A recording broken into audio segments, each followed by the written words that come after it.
Okay, we've got a no cooling call here, and the customer has a Nest thermostat. It is indicating no power from furnace on his Nest thermostat. So we're going to take our little 3-tool kit here that we always carry. We're going to go see if we can see what's happening.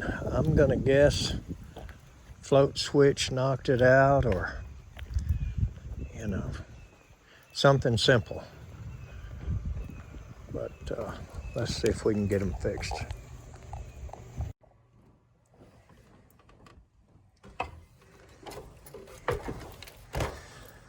Okay. Looks like we had a motion detector light.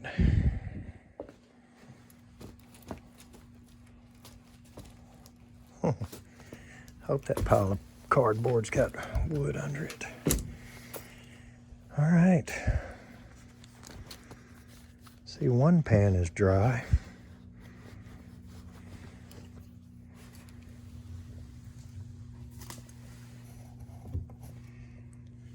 That one, it's got water and rust in it.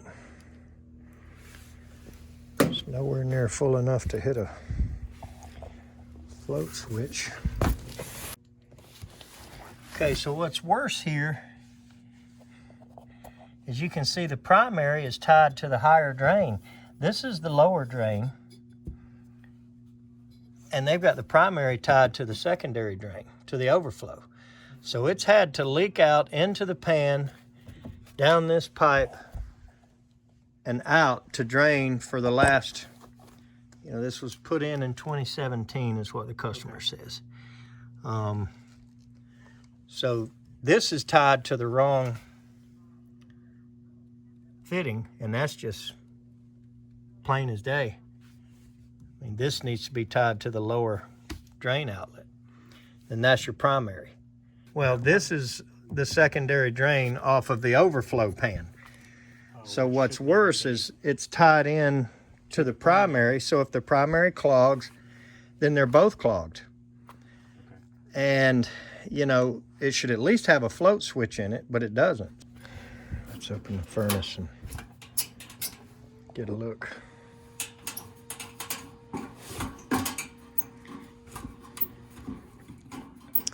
Yeah, this door and this setup here is not my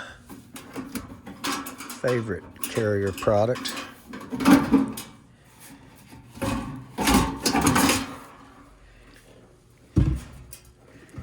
little bit different. All the components hanging out here.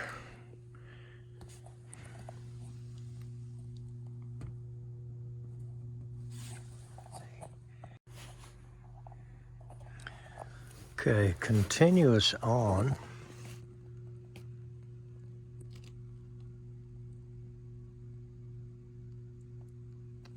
I think we better look for a float switch or a wet switch or something.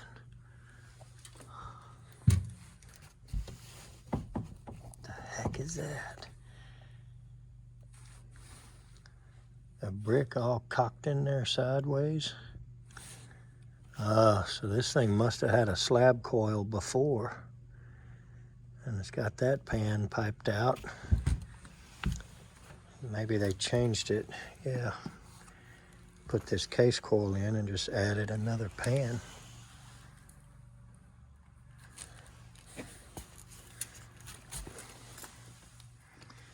Piped it out. Tied it into the primary. Look at that.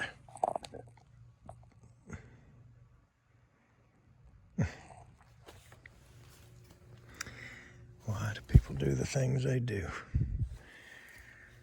All right. So we're losing power down there somehow, according to the Nest. Not so sure I trust that Nest. Let's just go down there and jump something out and make sure it doesn't work.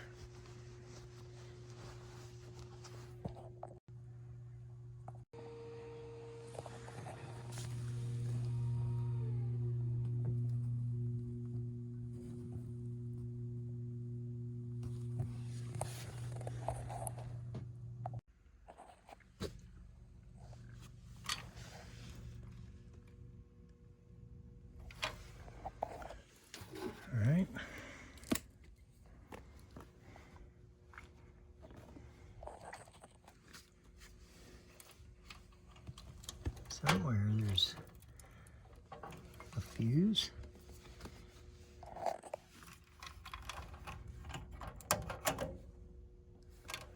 And as soon as we pull it out, we get the blinking error code. So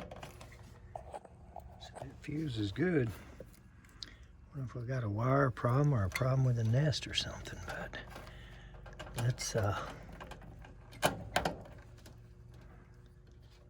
see what happens up here manually.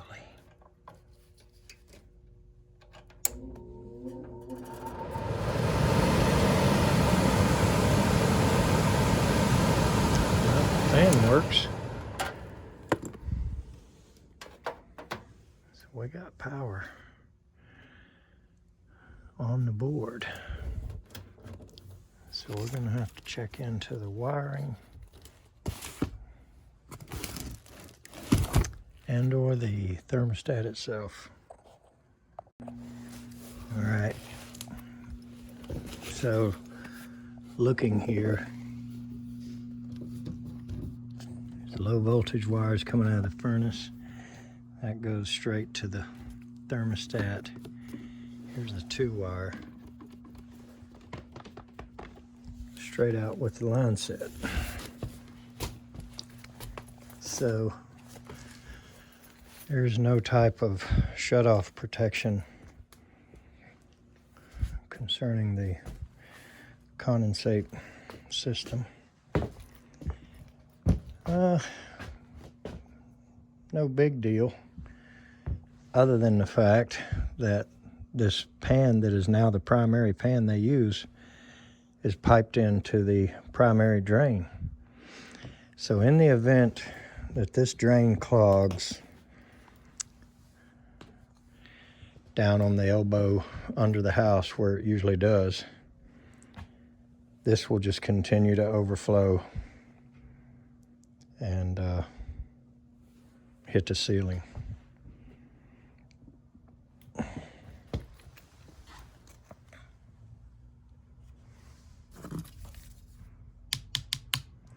There's your evidence of that right there. Now I wouldn't feel so bad about that if it was piped off to the soffit somewhere, or like the original pan from the slab coil.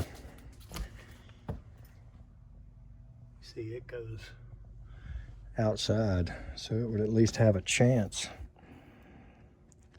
of protecting you. But this right here, if this primary clogs, the secondary is useless. So we may want to point that out. That's one of those necessary upsells. Once we've been here, we could be looked at for it. So let's check the thermostat.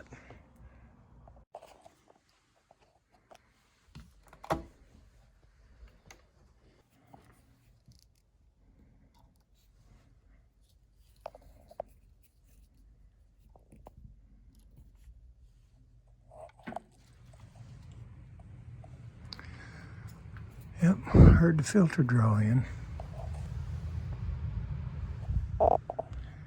So he's got himself a problem with the nest.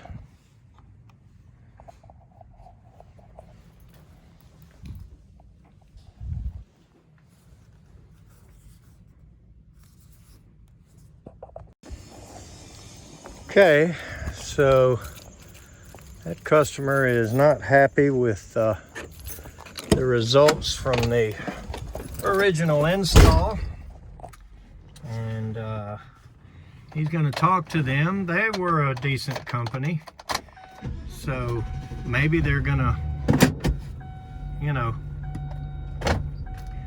offer an excuse of the, you know, the crew was not supervised that day or whatever. I mean, I've gone behind my guys and done stuff, but nothing that bad. That was outrageous.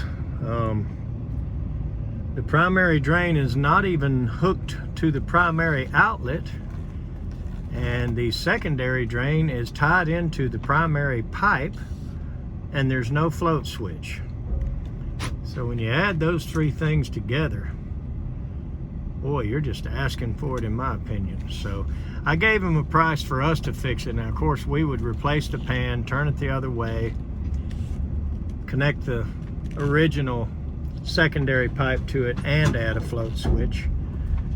And then it would be optional that we replace the plenum and make it fit, and you know, all of that as well. But as far as all the drain related stuff, there's no option to any of that. It needs to be right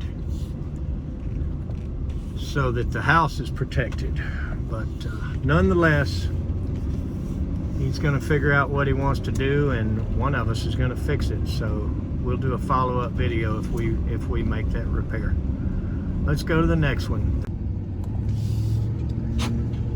All right, I thought maybe I would take just a minute here to explain a little bit further about why I did what I did, or why I did not do what I did not do, etc. I'm sure we're going to get some comments that say, you know, I would have done this or I would have done that. It wouldn't take 2 seconds to cut the line loose, put a male adapter in the primary side, at least collect, you know, at least do what you can, at least correct the drain. So let me tell you why, in my opinion, you don't do that. Number one, once you touch it, it is yours. It belongs to you. And whatever happens after that is basically your responsibility and your fault. So the only thing I'm willing to do there is remove the rusted drain pan, replace it, spin it around the other way, take the wood out from under it, put the unit on bricks, not cockeyed sideways hanging out of the pan, connect the drain pipe, add a float switch, eliminate both primary and secondary being tied together at whatever cost. And if I don't run the secondary drain out, that's fine,